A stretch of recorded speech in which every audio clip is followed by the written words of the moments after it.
name is Darius Wallace, and I'm an actor, author, filmmaker, and crazier. Because anytime one man can choose multiple professions where you reject it 99.9% of the time, that man is butt naked out of his mind. A friend of mine is a sculptor, and he takes these stones and he turns them into beautiful works of art. I said, man, how do you do that? How do you take these stones and turn them into beautiful works of art? He said, well, Darius, what would you do if you could take any of my stones and turn them into art? I said, well, I'm an actor. I'd take the stone, dress it up in a costume, put it on the stage, and let it be what it is. I said, but what do you do to turn these stones into beautiful works of art? He said, Darius, it's my belief that the beautiful work of art is already within the stone. That all I have to do is chisel away at what's unnecessary, smooth out the rough edges, straighten out the crooked lines, and I cultivate the stone into the beautiful work of art it was always meant to be. Well, 20 years ago, I was the stone.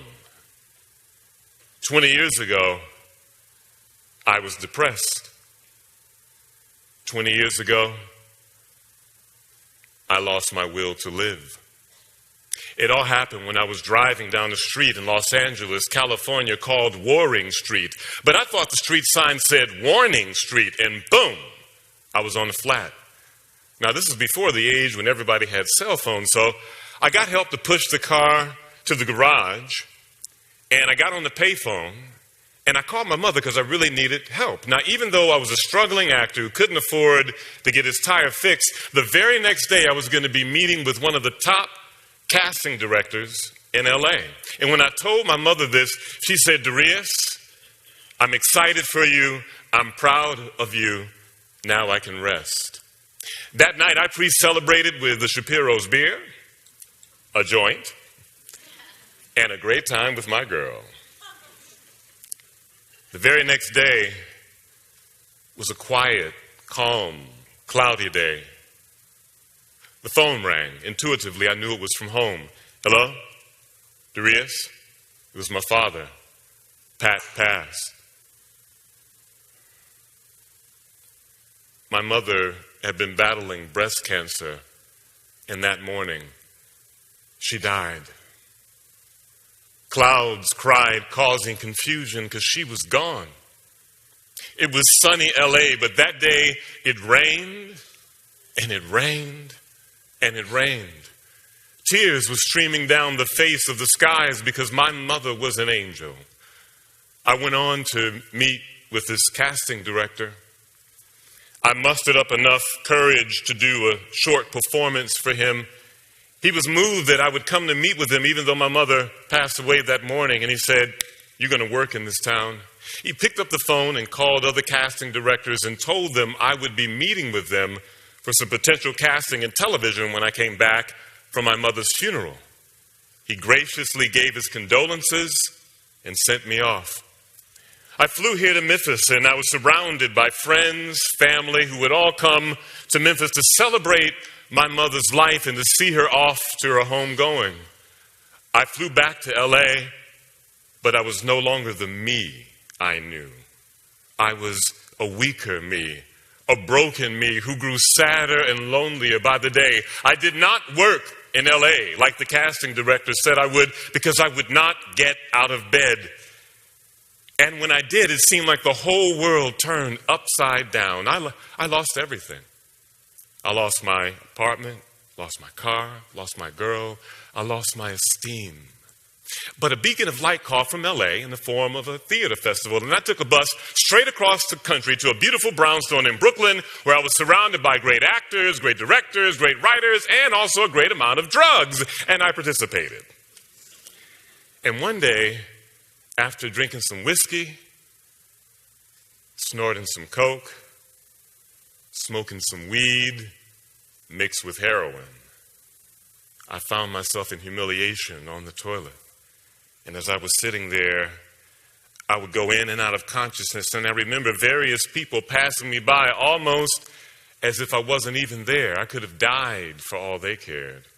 Not only did I lose my esteem, but in that moment, I lost my dignity. I lost my will to live. I was the stone. And I did to myself what I said I would do to a stone. I dressed myself up. I decided one day that I would give up acting and I would be homeless. I actually found myself in the streets of Brooklyn, pushing a cart to pick up cans, to get cash, not the $600 a week I was hoping for, but $20 a week. And I remember sitting on a bench in Fort Greene, Brooklyn, and across the way I could see Spike Lee's 40 Acres and a Mule. And I remember thinking to myself, I never thought that I would end up homeless. I never thought that I would be pushing a cart down the streets of Brooklyn. I never thought that I would be battling addiction, but there I was. I always thought I would be in a Spike Lee movie by now. I always thought I would be on television or in theater around the country. But here I was, broken, hungry, homeless, sad, stuck. But according to statistics, I'm not alone.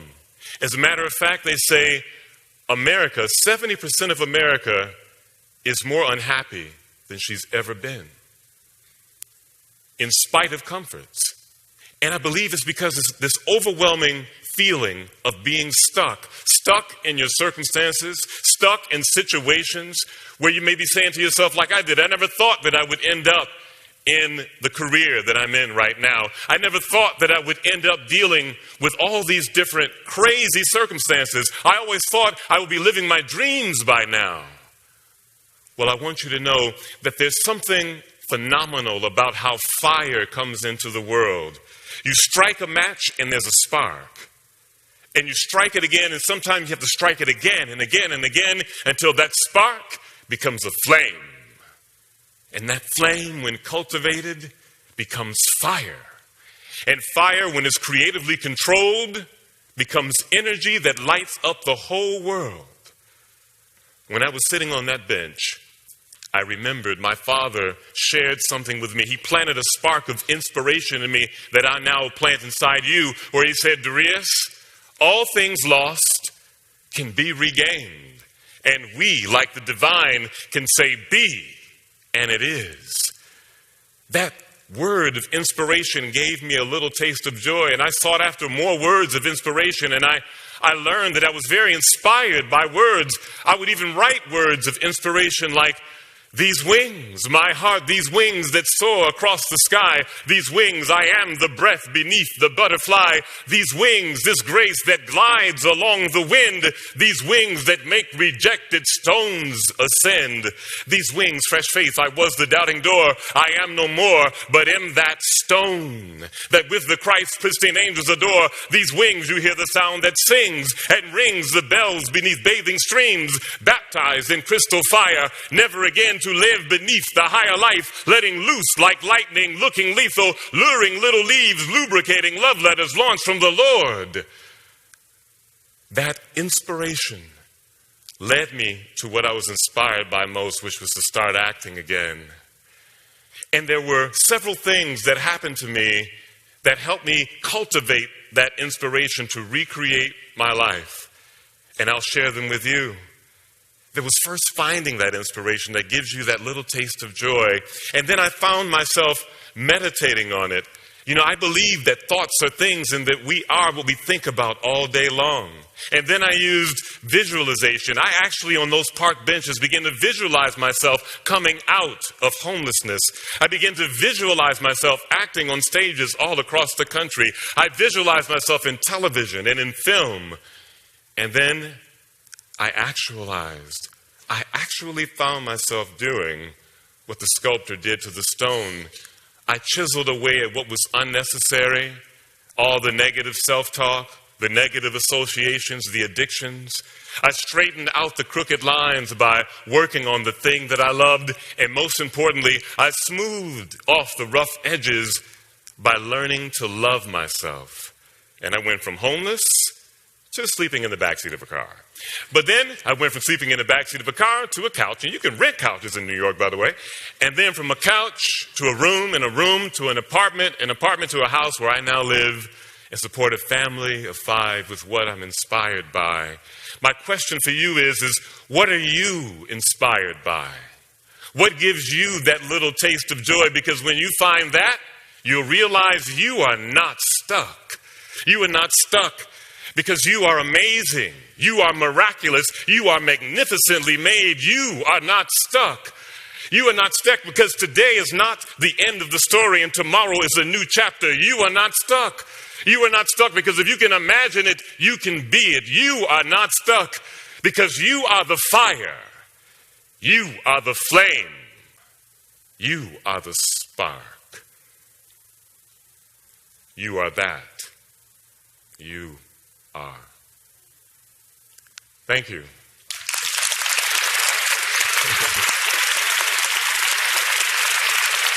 Thank you.